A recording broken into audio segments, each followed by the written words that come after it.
సరే ఇక ఇది ఓవరాల్గా ఇక ఈరోజు ప్రకాశం జిల్లాది కూడా ఒక వింత రాజకీయాలు చోటు చేసుకున్నాయి.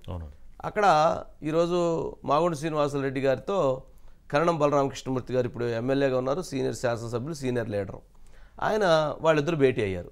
వాళ్ళిద్దరు భేటీకి సంబంధించి అసలు మాగుంట శ్రీనివాసరెడ్డి గారికి సీట్ లేదంటున్నారు, బాలినేని శ్రీనివాసరెడ్డి గారికి ఆయనకి సీట్ లేదంటున్నారు, ఆయనది గందరగోళంగా ఉంది, ఈయనది గందరగోళంగా ఉంది.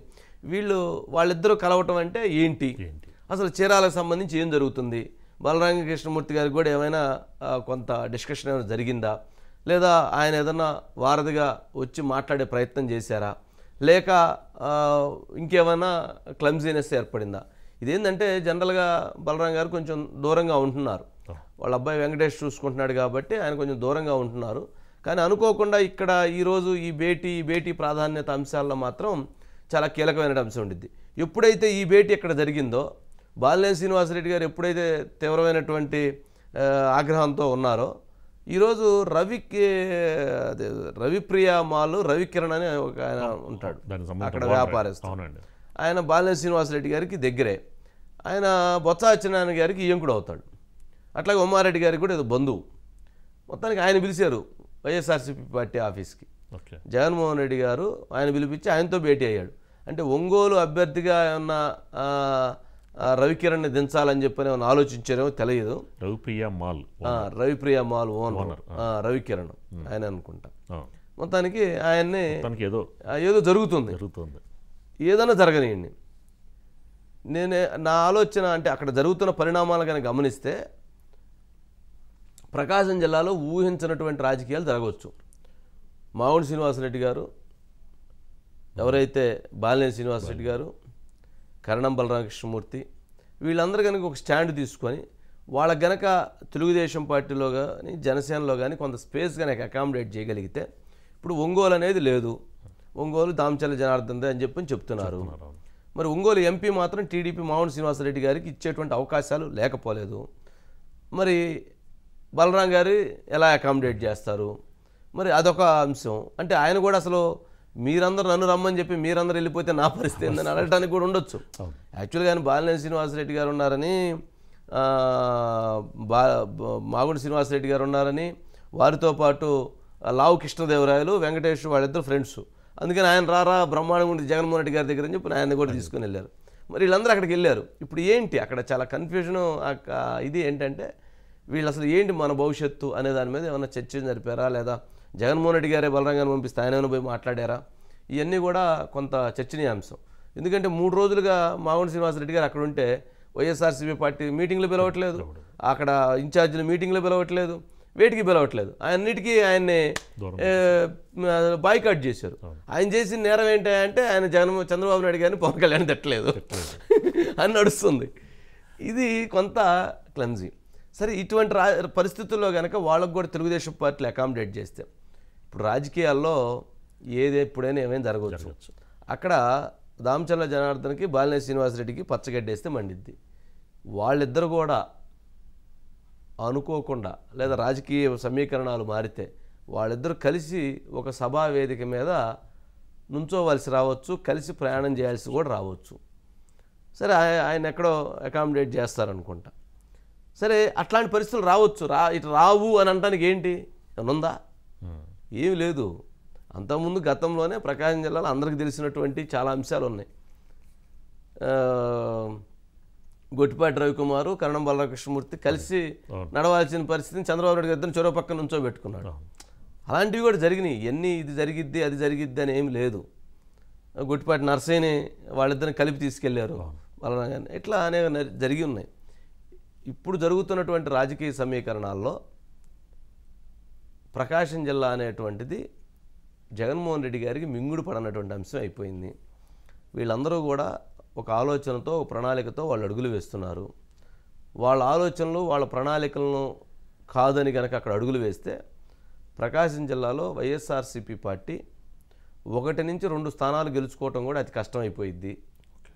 1 నుంచి 2 స్థానాలు గెలుచుకోవడం కూడా అతి కష్టమైపోయిద్ది.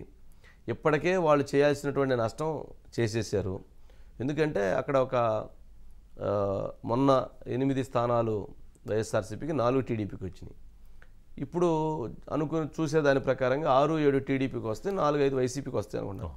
కానీ ఇలాంటి పరిస్థితుల్లో వస్తే 1-2 రావడం కూడా కష్టమైంది. అది దానికి స్వయంకృత అపరాధంగా అది వైఎస్ఆర్సీపీ పార్టీ యొక్క అంశాలే ఉండొచ్చు. ఇదొక అంశం.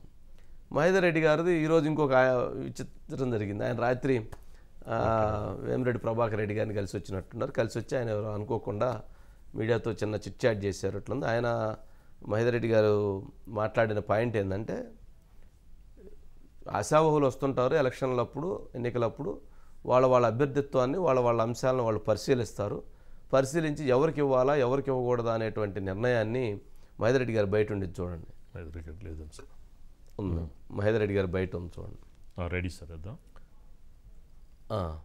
జగన్మోహన్ రెడ్డి గారు వారు ఏ నిర్ణయాలకి వారు ముందుకు పోతున్నారో వాటికి సంపూర్ణమైన మద్దతుని అందించవలసిన బాధ్యత ప్రతి ఒక్కరి మీద ఉంది.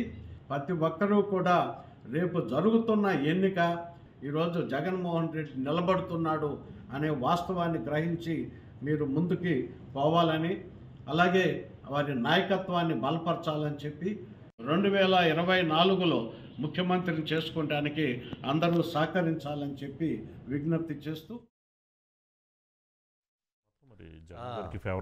సరే అదే అంటే యాక్చువల్గా వాళ్ళు కొన్ని కీలక అంశాలు చెప్పారు. నిజంగా ఖాళీ వచ్చినప్పుడు సీట్ల కోసం ట్రై చేస్తుంటారు. సుబ్బారావు అని ఆయన రామారావు అని నిన్న ఒక అతను బొట్ల రామారావు ఆయన వెళ్ళి కలిశారు. జనరల్గా ఆయన కలవాలనుకున్నా కానీ జగన్మోహన్ రెడ్డి గారు టైం ఇవ్వరు కదా, మామూలు వాళ్ళకే టైం ఇవ్వరు. మరి మహేందర్ రెడ్డి గారికే సరిగ్గా టైం ఇవ్వరు. ఆయన ఇప్పుడున్న 5 సార్లు ఎమ్మెల్యేగా మంత్రిగా చేసిన ఆయన్ని పిలిచి ఆయన కలిశారు అని అంటే వాళ్ళు అక్కడి నుంచి స్పేస్ ఇచ్చారు. అందుకని అదొక వారు అనుకున్న దాంట్లో ప్రయత్నం చేయడంతో పాటు ఒక అవకాశాన్ని కూడా వాళ్ళకి ఏదో స్పేస్ పెట్టుకుందాం అనేటువంటి ఆలోచనలో ఉన్నట్లున్నారు. మహేందర్ రెడ్డి గారు ఎవరు వస్తే వాళ్ళకి నేను సపోర్ట్ చేస్తాను, రాజకీయాలు సీట్ లేకపోతే నేను ఇంట్లో కూర్చుంటాను అనేటువంటి అభిప్రాయం వ్యక్తం చేశారు. 2014లోనే తెలుగుదేశం పార్టీ నన్ను సంప్రదించింది. బట్ రాజకీయాలు కూడా ఇప్పుడు ఎందుకు అనవసరమైందని మాట్లాడారు. నన్ను ఎవరు కూడా తిట్టమని అడగలేదు అనేది కూడా ఇంకోటి కూడా చెప్పారు. మరి దాదాపు చాలా రోజులైంది ఈ అంశం. ఆయన తిట్టమంటున్నారు ఇట్లాంటిది, ఆయన సీటు విషయంలో కన్ఫ్యూజన్ ఉంది, ఆయన విషయంలో పార్టీ వైఖరి కొన్ని అంశాల విషయంలో ఆలోచనతో ఉందని దాదాపు ఇది 10 రోజులుగా జరుగుతుంది. కానీ 10 రోజులుగా ఆయన ఎక్కడ దాని గురించి మాట్లాడాల, ఎక్కడ దాని గురించి డిస్కస్ చేయలే. కానీ నిన్న ఆయన కలిసిన తర్వాత, ఈయన రాత్రి వేమిరెడ్డి ప్రభాకర్ రెడ్డి గారిని కలిసిన తర్వాత మహేందర్ రెడ్డి గారు ఈరోజు దానికి సంబంధించి మాట్లాడారు. అంటే వారు కూడా కొంత కన్ఫ్యూజన్తో ఉన్నారేమో అని అనిపిస్తుంది. కన్ఫ్యూజన్ తోటి ఏంటంటే, జనరల్గా ఏ రాజకీయ నాయకుడైనా నా సీటు తీసేసి ఇంకొక సీట్ ఇస్తానంటే ఆయనకు నేను సపోర్ట్ చేస్తానని అంటారా? మీడియా ముందు అంటారు అంతే. అంటారా? అనరు. మీడియా ముందు కూడా ఇప్పుడేం అంటలేదు మిగిలిన నేతలు. సరే ఆయన పరోక్షంగా నేను ఇంట్లో కూర్చుంటా అన్నాడు. ఆయన సహకరిస్తాను, ఆయన నేను గెలిపిస్తాను అని అనలేదు. నేను ఇంట్లోనే ఉంటాను అనే అభిప్రాయం వ్యక్తం చేశారు. ఆయన కూడా ఒక డిఫరెంట్ రాజకీయం నడుస్తుంది. ఎందుకంటే అక్కడ వేమిరెడ్డి ప్రభాకర్ రెడ్డి గారు గెలవాలి అని అంటే కనీసం కందుకూరు లాంటి సీట్లు ఉంటే ఆయన గెలుస్తాడు.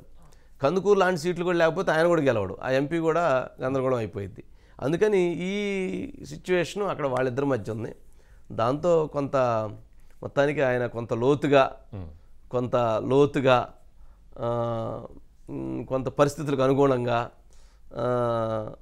ప్రస్తుతం జరుగుతున్నటువంటి రాజకీయ సంకట స్థితి పరిణామాలకు అనుగుణంగా ఆయన కూడా కొంత అటు ఇటుగా, కొంత అటుగా, అటు దగ్గరగా ఉన్నట్టుగా, ఇటు దూరంగా ఉన్నట్లుగా ఈ కొంచెం అలా మాట్లాడాల్సిన పరిస్థితి కలిగిందేమో అనిపిస్తుంది. సరే ఏదన్నా కానీ ఒక క్లారిటీ, నేను వైసీపీతో ఉంటాను అనే విధంగా కొంత క్లారిటీ ఇచ్చారేమో అనిపిస్తుంది. సరే చూద్దాం మరి దీనికి సంబంధించి మరింత అప్డేట్స్ ఏమొస్తాయి. మరి ఆదాల ప్రభాకర్ రెడ్డి గారి పరిస్థితి ఏంటి సార్? మరి అక్కడ ఆయన పక్కన ఆయన కూడా ఏదో డౌట్గా ఉందంటున్నారు. ఎవరు ఎక్కడ